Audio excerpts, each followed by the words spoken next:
অনেক স্টুডেন্টস, আমি অলওয়েজ মনে করি যে নিজের যে প্রফেশনাল লাইফ এবং নিজের যে ফিটনেস লাইফ দুটোর মধ্যে একটা সুন্দর ব্যালেন্স রাখা উচিত। তোমাদের প্রফেশন হচ্ছে তোমরা স্টুডেন্ট, সো তোমাদেরও কিন্তু মনে রাখবে এই তোমাদের প্রফেশনটা চালিয়ে যাওয়ার সাথে সাথে মানে পড়াশুনো চালিয়ে যাওয়ার সাথে সাথে নিজের ফিটনেসের প্রতিও কিন্তু খুব সজাগভাবে দৃষ্টি দেওয়া উচিত। ফিটনেস বলতে বলতে চাইছি যে দৈনন্দিন কাজকর্ম যেগুলো করছো সেটা যেন সুন্দরভাবে করতে পারো এবং তোমার যে প্রফেশনাল লাইফে তুমি যে মাইন্ডটা দেবে, যে মনটা দেবে, সেটা যেন 100% দিতে পারো। একজন ফুল ফ্লেজেড পারসন তখনই হয় যখন তার শরীর এবং মন দুটোই সুস্থ থাকে। এবং মনে রাখবে দুটোই কিন্তু মানে দুজনের সাথে রিলেটেড। তোমার মন খারাপ থাকলেও যেমন শরীরের উপর এফেক্ট করতে পারে, তেমন মানে পড়তে পারে না পড়বে, ঠিক সেরকম শরীরও যদি তোমার পুরোপুরি ফিট না থাকে না, তাহলে তোমার মন কখনোই সংযত থাকবে না বা স্টেবল থাকবে না। এবং এটা একজন স্টুডেন্টের জন্য ভীষণ ইম্পর্টেন্ট। একজন স্টুডেন্টকে পড়াশোনায় ফোকাস আনতে হয়, অনেক কিছু মনে রাখতে হয়, মেমোরি অনেক বেশি শার্প হতে হয়। পরীক্ষা থাকে, সেই পরীক্ষায় আলটিমেটলি মুখস্থ করে অনেক অ্যান্সার লিখতে হয়। আর এখন শর্ট কোশ্চেনের যুগ, সেখানেও টু দি পয়েন্ট অ্যান্সার দিতে হয়। তো তার জন্য প্রচুর পড়াশুনো, প্রচুর জিনিস মনে রাখার ক্ষমতা দরকার, ব্রেনের ক্যাপাসিটি অনেক বেশি দরকার। এবং এমন ব্রেন দরকার যে ব্রেনটা মানে যাতে খুব তাড়াতাড়ি কোনো জিনিস দেখলে বা পড়লে সেটা যেন ধরে রাখতে পারে। এবং তার জন্যে একটা শার্প মাইন্ড, সেটা পাওয়ার জন্য কিন্তু তোমার শরীরটাকেও কিন্তু ফিট রাখাটা ভীষণ ইম্পর্টেন্ট।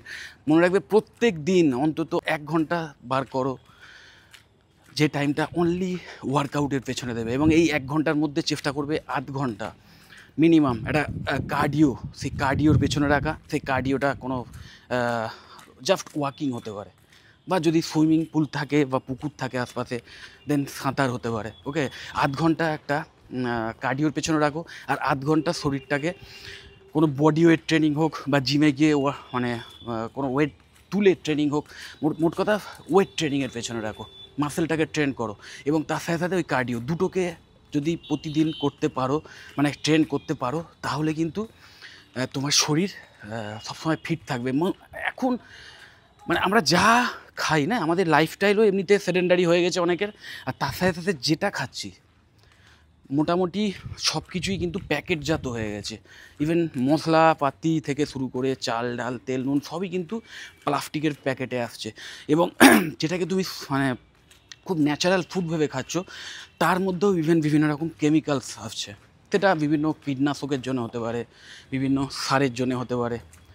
আর প্লাস্টিক থেকে তো যেভাবে ক্ষতি হচ্ছে নিশ্চয়ই জানা। ইভেন চায়ের যে কাপ, যেটা কাগজের যে কাপ, আমরা কাগজ ভেবে খাই, ভালো ভেবে খাই, অনেকে কাগজের এক ধরনের কাপ এসছে দেখবে ছোটো ছোটো, ওইগুলো কিন্তু এক ধরনের আসলে প্লাস্টিক দিয়েই তৈরি।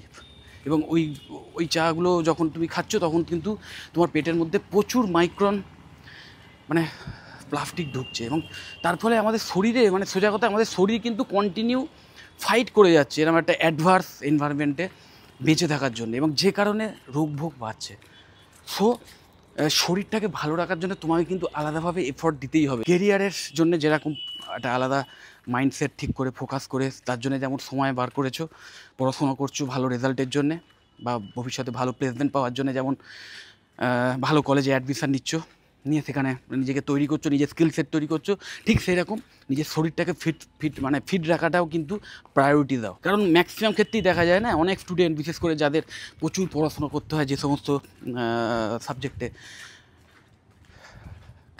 বিশেষ করে দেখা গেছে ক্লাস 12-এর পর যে সমস্ত গ্র্যাজুয়েশান কোর্সে কলেজে স্টুডেন্টরা অ্যাডমিশান নেয়, বিশেষ করে যে এইসব প্রফেশনাল ডিগ্রি কোর্স যেখানে প্রচুর পড়াশোনা করতে হয়, প্রচুর স্কিল সেট তৈরি করতে হয়, প্রচুর সময় দিতে হয় নিজের কেরিয়ারের জন্যে, নিজের পড়াশোনার জন্যে, যাতে ওই ভবিষ্যতে, যেটা বললাম যে প্রচুর ভালো একটা প্লেসমেন্ট পাওয়া যায়, তার জন্য প্রচুর খাটতে হয়।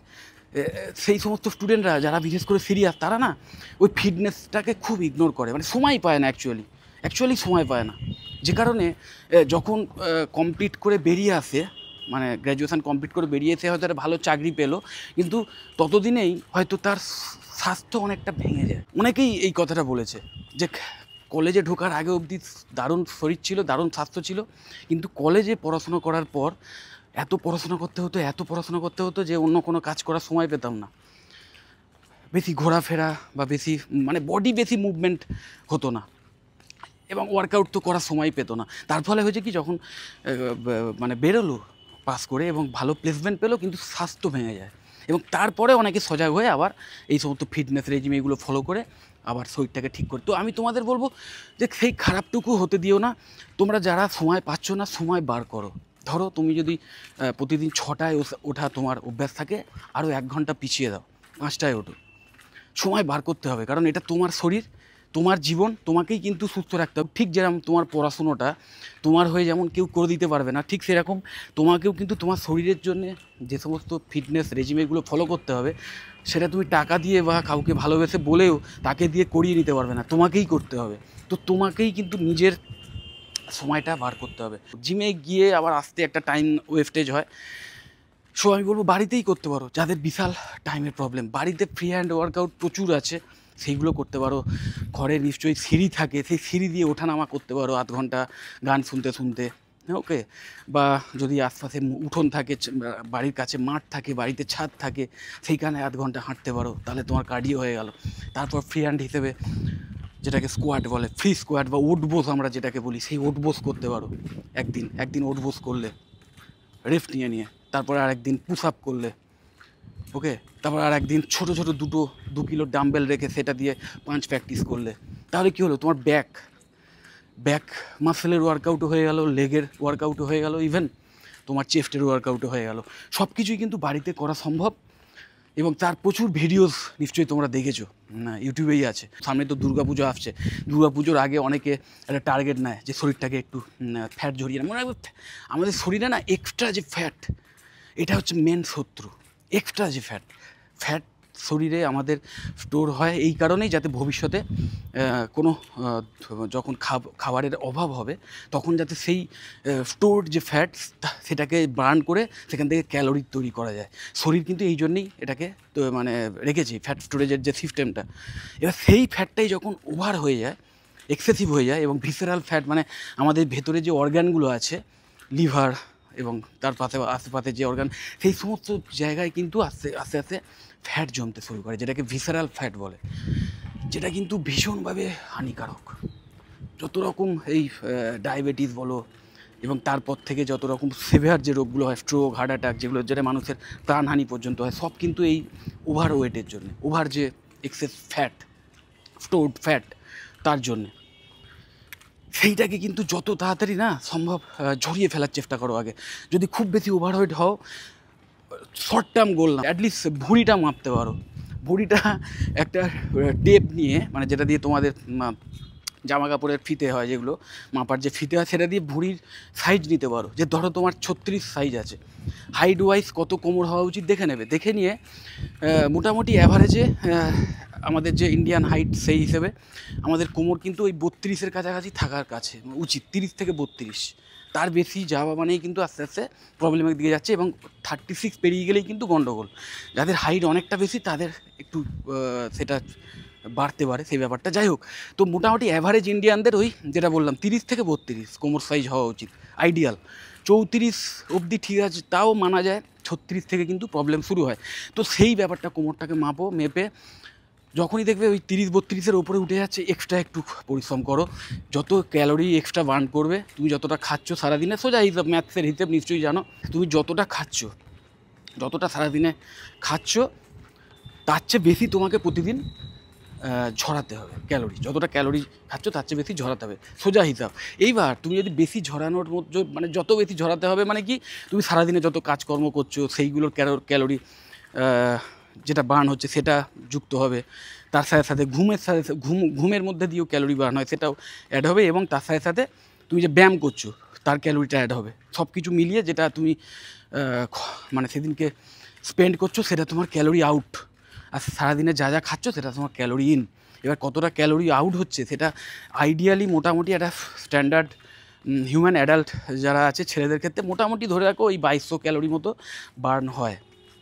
আর মেয়েদের ক্ষেত্রে এটা ওই 1800 থেকে 1900 ক্যালোরি মতো হয়। এবং এটা এক্স্যাক্ট যদি তুমি ম্যান টু ম্যান ভয়ঙ্করভাবে ভ্যারি করে এগুলো। তো এইটা জানার জন্য এখন অনেক ধরনের বিভিন্ন যে ফিটনেস যে ব্যান্ডগুলো পাওয়া গেছে, মানে বেরিয়েছে, নিশ্চয়ই জানো, বা ফিটনেস ওয়াচগুলো এসছে, সেইগুলো ইউজ করতে পারো। সেগুলো থেকে তুমি এক্স্যাক্ট জানতে পারবে যে তোমার সারাদিনে কত ক্যালোরি বার্ন হচ্ছে। ব্যালেন্স ডায়েটের একটা ভীষণ ইম্পর্টেন্স আছে, কিন্তু ইন্টারমিডিয়েন্ট ফাস্টিং যদি অ্যাড করো, বিশেষ করে যদি যারা একটু ওভারওয়েট, যেটা বললাম, যারা অলরেডি ওভারওয়েট হয়ে গেছো, যাদের অলরেডি ভুঁড়ির সাইজ বেশি, তারা কিন্তু ইন্টারমিডিয়েন্ট ফাস্টিং করো, ভীষণ ভালো। আমার প্রচুর ভিডিও আছে ইন্টারমিডিয়েন্ট ফাস্টিংয়ের। যদি এইটা ইন্টারমিডিয়েন্ট ফাস্টিং নিয়ে ডাইরেক্ট আমাকে হোয়াটসঅ্যাপ করো বা কল করো, আমি অবশ্যই তোমাদের একদম স্পেসিফিক্যালি বলে দেবো যে তোমার কী কী করা উচিত। কারণ আমি মানে এই ফিটনেস নিয়ে খুবই উৎসাহী, যেহেতু আমি হয়তো কোনো প্রফেশনাল নয়, ফিটনেস বিশেষজ্ঞ নয়, কিন্তু আমি যেহেতু নিজে খুব উৎসাহী, তো আমি, এবং আজ থেকে নয়, ছোটোবেলা থেকেই, সে কারণে আমি এই বিষয়ে একটু হয়তো জানি। তো আমার যে এক্সপিরিয়েন্স সেইটা আমি তোমাদের শেয়ার করে দেবো।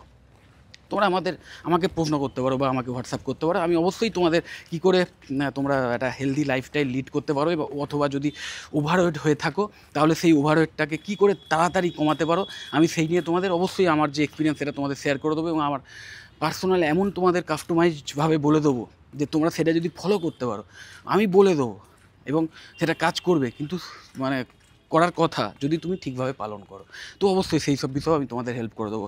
তো যাই হোক, আবার বলছি, পড়াশুনোর সাথে সাথে নিজের কেরিয়ারটাকে সুন্দর করার সাথে সাথে নিজের শরীরটাকেও সুন্দর রাখার চেষ্টা করো। সুন্দর মানে বাইরে থেকে শুধু সুন্দর ড্রেস পরলাম, গায়ে সেন্ট মারলাম, চুলে সুন্দর শ্যাম্পু করে ক্রিম মারলাম, এইভাবে সুন্দর করার কথা বলছি না। শরীরটাকে ভেতর থেকে সুন্দর রাখতে হবে, এবং ভেতর থেকে সুন্দর রাখার জন্যে regular workout, healthy diet, healthy lifestyle, এগুলো কিন্তু রাখতে হবে। আর এইটা কিন্তু এই জন্যে নয় যাতে বাইরের লোক দেখে তোমাকে বাহ বাহ করে, সেটা তো অবশ্যই, সেটা বাই প্রোডাক্ট বলতে পারো, সেটা একটা তুমি এক্সট্রা বেনিফিট পেয়ে যাবে তুমি যদি শরীরটাকে হেলদি রাখো। তোমাকে এই জন্যে তোমাকে এই ফিটনেস লাইফ লিড করতে হবে, যেটা মেন কারণ সেটা হচ্ছে এর ফলেই তোমার কেরিয়ারটা ভালো জায়গায় যাবে, এর ফলেই তোমার পড়াশুনোর কোয়ালিটি আরও বেশি উন্নত হবে। অ্যাজ এ স্টুডেন্ট এটাই তোমাদের প্রায়োরিটি, যে কীভাবে আমার পড়াশুনোর কোয়ালিটিটাকে আমি বেটার করতে পারি, কীভাবে আমি আমার টোটাল এনার্জিটা, আমার টোটাল যে পোটেনশিয়াল আমার মধ্যে যেটা লুকিয়ে আছে, সেটাকে বার করে কী করে আমি পড়াশুনোর পেছনে ইউজ করতে পারি, সোজা কথা। তো এইটার জন্যে কিন্তু তোমাদের অবশ্যই ফিট থাকতে হবে। যাই হোক, যদি ভিডিওটা ভালো লাগে অবশ্যই লাইক দিও, যেটা বললাম, যদি কোনো দরকার হয় অবশ্যই আমাকে হোয়াটসঅ্যাপ করো, কল করো, কোনো কেরিয়ার সংক্রান্ত ব্যাপারে তো বটেই, প্লাস এই ফিটনেস রিলেটেড কোনো প্রবলেম যদি থাকে তাহলে অবশ্যই আমাকে কল করতে পারো। ভিডিওটা যতটা পারো বন্ধু বান্ধবদের শেয়ার করে দিও। টাটা।